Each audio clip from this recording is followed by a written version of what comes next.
सतगुरु रूपी प्यारे साथ संगत जी, प्यार और सत्कार से कहना धान निरंकार जी। सतगुरु माता जी के आशीर्वाद से दासी आप जी के चरणों में ये जो विचार रखने जा रहे हैं, इन विचारों द्वारा हमें यही समझाया गया है कि हमारा सतगुरु पर विश्वास अटूट होना चाहिए। अगर हमारा सतगुरु पर विश्वास अटूट है तो कोई भी चिंता हमारे मन में प्रवेश नहीं कर सकती है। हमने चिंतन करना है, सिमरन करना है, चिंता नहीं करनी है। कहते भी हैं कि एक बार एक प्रचारक महात्मा से एक महापुरुष ने अपने घर पर चरण डालने की विनती की। महात्मा उनके घर पहुँचे। पति पत्नी ने खूब सेवा की। परिवार के और भी मेंबर सेवा में पूरा सहयोग कर रहे थे। भोजन करने के बाद महात्मा ने दंपत्ति से पूछा, मैं काफ़ी समय से आपके घर में हूँ। मैं देख रहा हूँ कि आप दोनों के चेहरों पर उदासी छाई है। आखिर क्या बात है, मुझे बताओ। तो पति ने कहा, महात्मा जी, मेरी 3 बेटियां हैं। बड़ी बेटी विवाह योग्य हो गई है, उसकी शादी कैसे होगी, यह चिंता हमें लगी हुई है। आगे से महात्मा ने कहा कि कहाँ है आपकी बड़ी बेटी।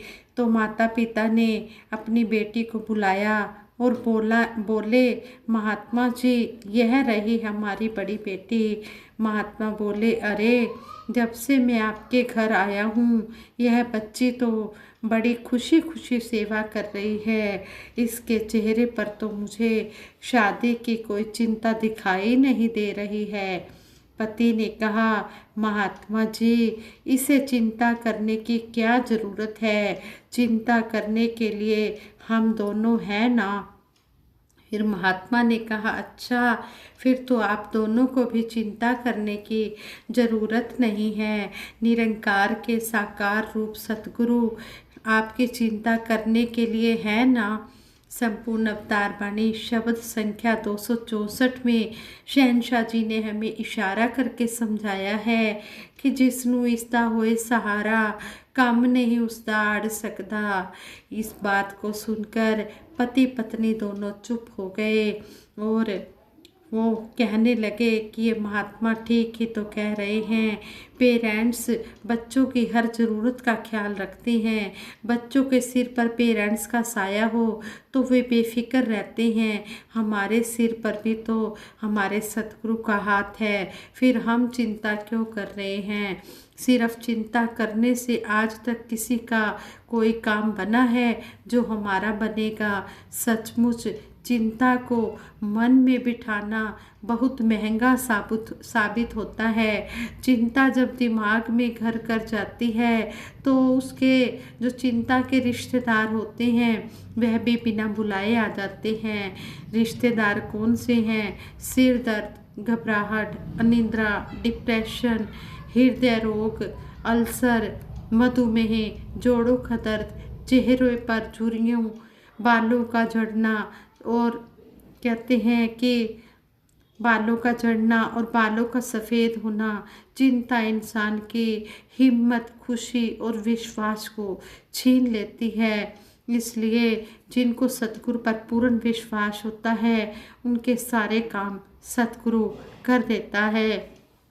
सतगुरु बाबा हरदेव सिंह जी महाराज फरमाते हैं, चिता तो मुर्दे को जलाती है लेकिन चिंता जिंदा इंसान को जलाती रहती है। इसलिए संत चिंता नहीं किया करते, हाँ, चेतना को अवश्य अपनाते हैं। चिंता ना करने का अर्थ यह नहीं है कि हाथ पर हाथ धरे आलसी बनकर बैठ जाएं। काम करने से पहले सोच विचार भी करना है। योजना भी बनानी है और तैयारी भी करनी है। सही दिशा में कर्म तो करना है, लेकिन जाने कैसे होगा, कब होगा, पता नहीं क्या क्या मुश्किलें आएंगी, यह सोचने की ज़रूरत नहीं है। यह टेंशन लेने की ज़रूरत नहीं है। इस टेंशन से हमने बचना है। कर्म करते समय हमारे मन में यही भाव बना रहे कि हे सतगुरु सच्चे पातशाह, सब कुछ करने कराने वाले आप ही हो। किस घट में बैठकर क्या काम कब करवाना है, यह आप ही जानते हैं कि कब किसको कितना और कैसे देना है। यह सब आप जानते हैं। जब आपने अपने चरणों से जोड़ा है तो आपने ही सब काम पूरे करने हैं। बस आप पर हमारा विश्वास अंतिम सांसों तक बना रहे। निरंकारी राजमाता जी भी यही फरमाते, जो सतगुरु पर अपना विश्वास पक्का करते हैं उनके सारे कार्य रास हो जाते हैं। हमें चिंता नहीं करनी है, क्योंकि हम सतगुरु के चरणों में जुड़े हैं। चिंता करने के लिए हमारे सतगुरु हैं। अगर गलती से मन चिंता की ओर भागे तो उसी पल हमने अपने मन को सिमरन में लगा देना है। चिंता अपने आप दूर भाग जाएगी। तुलसी भरोसे राम के, पड़ा खाट पे सोए, होनी होए सो होए कि अनहोनी ना होए। जो सतगुरु पर पूर्ण विश्वास रखते हैं उनके साथ कभी भी कुछ बुरा नहीं हो सकता। जो भी होगा अच्छा ही होगा। संत हमेशा सबर सिदक विश्वास में रहते हैं और फिर उनके संतों महापुरुषों के सारे कार्य रास भी होते चले जाते हैं। और जब इंसान सतगुरु के चरणों में जुड़ जाता है तो उसका हृदय परिवर्तन भी हो जाता है। ऐसे ही दासी आप जी के चरणों में एक स्टोरी रखने जा रही है कि किस तरह ये जब हम स्टोरीज पढ़ते हैं, चाहे ये संसारिक हो चाहे ये आध्यात्मिक हो, इससे जो मन होता है ये बदल जाता है। क्योंकि सतगुरु सबकी सोच को बदलने के लिए ही संसार में आता है। सबको प्रेम का भाव जगाने के लिए ही संसार में आता है और सारे ही संसार के लिए आता है। जो भी सतगुरु की शरण में आ जाता है, सतगुरु उसको प्रेम, नम्रता, विशालता के गुण सिखाता है। और जो सीख जाता है वह सही मायनों में सतगुरु को भा जाता है। वह सही मायनों में सच्चा गुरसिख बन जाता है। उसको भक्ति की समझ आ जाती है। जैसे कहते हैं, भक्ति लोकी अजय न समझे, रब नू पाना भगती है, छड़ के सारे वहम भुलेखे, गुरु र जाना भक्ति है। शहनशाह बाबा अवतार सिंह जी महाराज ने इस शब्द के द्वारा हमें स्पष्ट करके समझा दिया है कि जो भक्ति है परमपिता परमात्मा को पाना भक्ति है। और सभी वहम भुलेखों से निकलकर सतगुरु को खुश करना ही सबसे बड़ी भक्ति है। अगर हम किसी वहम भुलेखे में नहीं पड़ते और सतगुरु के कहे अनुसार चल रहे हैं, सतगुरु की हर बात को हम मान रहे हैं, फूल चढ़ा रहे हैं। फूल चढ़ाने का मतलब यही होता है कि जो सतगुरु कह रहे हैं उस बात को सुनकर हम अपने कर्म में ढाल रहे हैं, तो फिर सतगुरु हम पर खुश है और हमने सतगुरु को खुश करना है। ऐसे ही कहते हैं, एक स्टोरी दासी आप जी के चरणों में रख रही है। कहते हैं, कटक में हैजे का प्रकोप फैल रहा था। उड़िया बाजार मोहल्ले में उसका प्रभाव सबसे अधिक था, क्योंकि यहाँ के लोग सफाई की ओर ध्यान नहीं देते थे।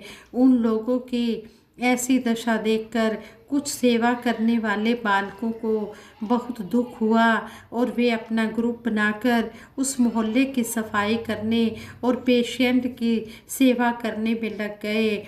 इस ग्रुप के जो हेड थे वो उस समय 11-12 साल के ही थे। इस सेवा से लोगों के प्राणों की रक्षा होने लगी, परंतु वहाँ रहने वाले एक इंसान ऐसा था जिसको यह सब देखकर अच्छा नहीं लग रहा था। उसने देखा कि ये लड़के तो फलां मोहल्ले के हैं जहाँ अधिकांश वकील रहते हैं, ये वकीलों के मोहल्ले में ये लड़के रहते हैं। उसने सोचा कि इन वकीलों के कारण ही उसे जेल जाना पड़ता है, क्योंकि वो इंसान अच्छे कर्म नहीं करता था, वो बुरे कर्म करता था, तो जिसकी उसको सज़ा भी मिलती थी। उसने कहा कि इन वकीलों के कारण ही उसे जेल जाना पड़ता है। ऐसा सोचकर वह उस मोहल्ले के लोगों के प्रति दुश्मनी रखता था और अपने मोहल्ले के लोगों से उसने कहा कि आपने इन लड़कों से कोई भी सेवा नहीं लेनी है। उसका इतना डर का प्रकोप था, उसके डर के कारण लोग उसकी बात को मानकर सेवा लेने से इनकार करते।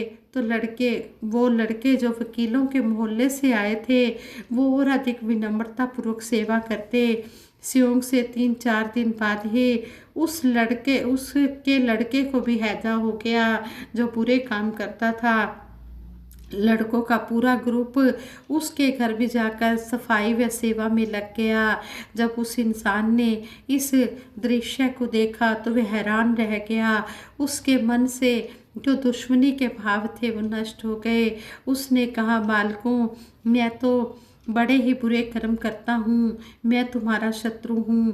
तो आगे से जो उनका हेड था उसने कहा, यह जो पेशेंट है, ये आपका लड़का जो पेशेंट है, ये हमारा भाई है, भाई का पिता हमारा दुश्मन नहीं हो सकता। उसने जो वो बुरा इंसान बना हुआ था, जिसके अंदर बुरी भावनाएं थी, उसने उन बालकों से माफ़ी मांगी और उन बालकों का व्यवहार देखकर उसका हृदय भी बदल गया और वह भी उन बालकों के साथ सेवा के काम में लग गया और उसने बुरे काम करने छोड़ दिए। साथ संगत जी कहते हैं, जैसा करो संग वैसा चढ़े रंग।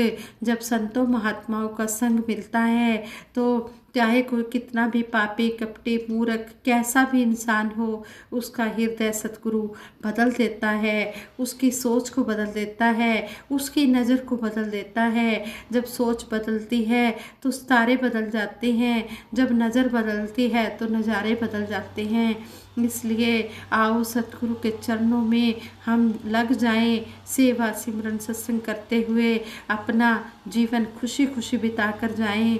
यह 84 लाख योनियों के बाद मानव जन्म मिलता है। इस जन्म की हम कदर कर ले, इसको हम मुख से कहते ही ना रहें, हम कर्मों के द्वारा हर एक की सेवा करें। सारा संसार सतगुरु का ही है, परमपिता परमात्मा सब तेरी संतान, भला करो सबका प्रभु, सबका हो कल्याण। हम सब एक ही पिता के बच्चे हैं और ये हमारा पिता है और हम सब आपस में भाई बहन हैं। हमने सभी का भला मांगना है। जब हम सबका भला मांगते हैं तो ये सतगुरु निरंकार बहुत खुश होता है। फिर ये कहता है कि वाक्य में इनको ज्ञान की समझ आ गई है और कि ज्ञान पर चल रहे हैं। सतगुरु हमें प्यार करना ही सिखाता है, इसलिए हमने कभी भी प्रयास करना नहीं छोड़ना है। हमने अपनी कोशिश जारी रखनी है। हमने हर एक इंसान के मन के भाव को बदलने की कोशिश करनी है। अगर किसी का ध्यान इस ब्रह्म ज्ञान की तरफ, आध्यात्मिकता की तरफ नहीं आ रहा तो उनके साथ अच्छा बिहेव करके हमने उनके मन को बदलना है। ऐसे ही कहते हैं, एक महात्मा ज्ञान प्राप्ति के लिए घोर तपस्या कर रहे थे।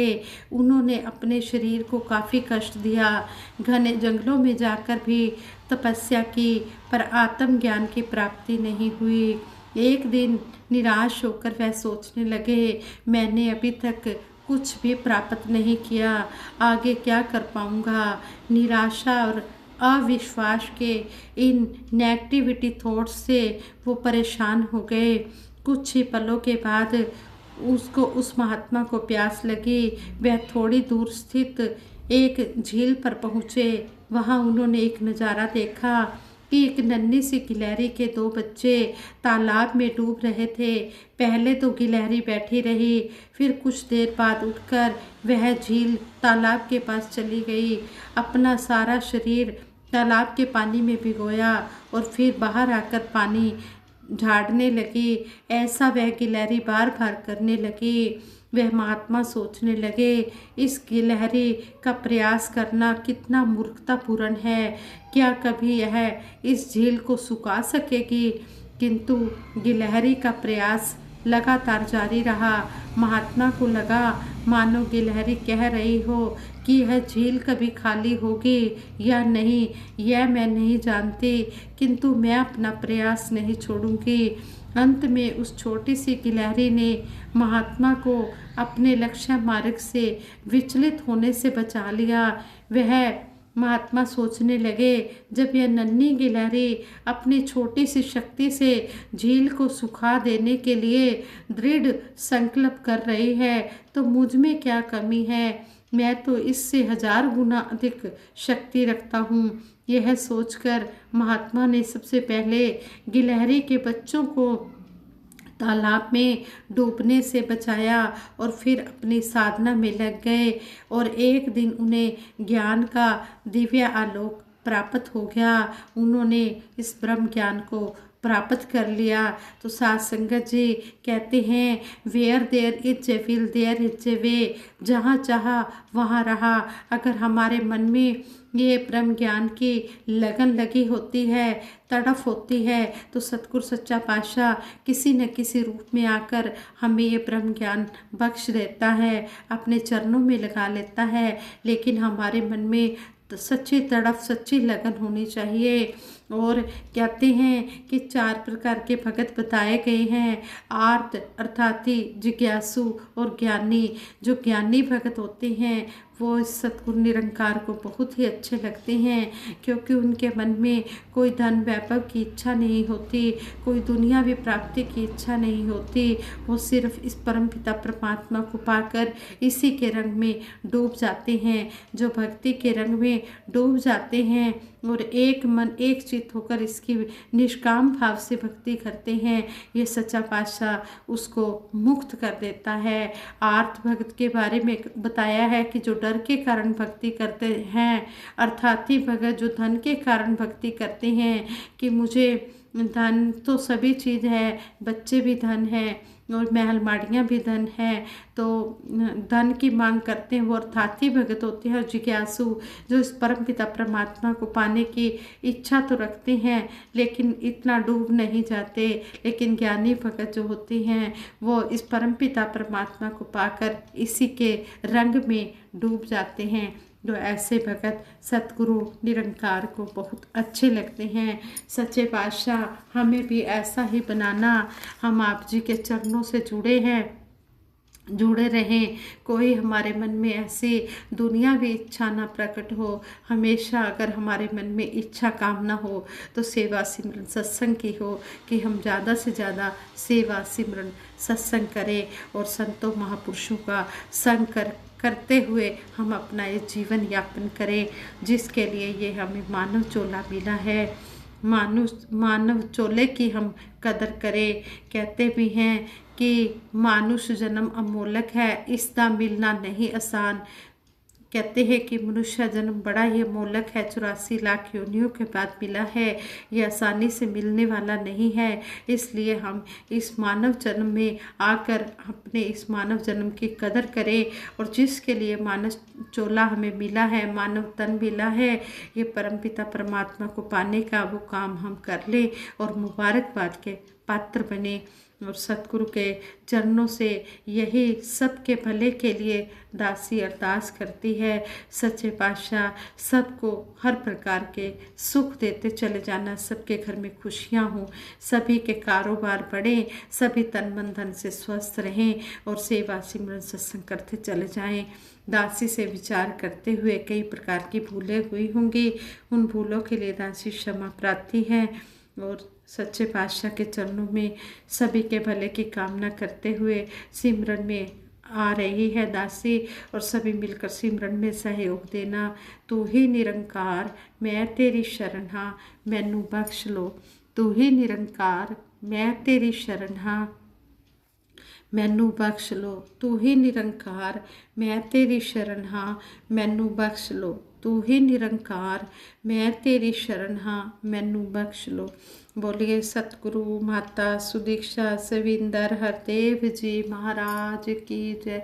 निरंकारी राजमाता गुरु बचन अवतार की जय। साथ संगत जी प्रेम से कहना धन निरंकार।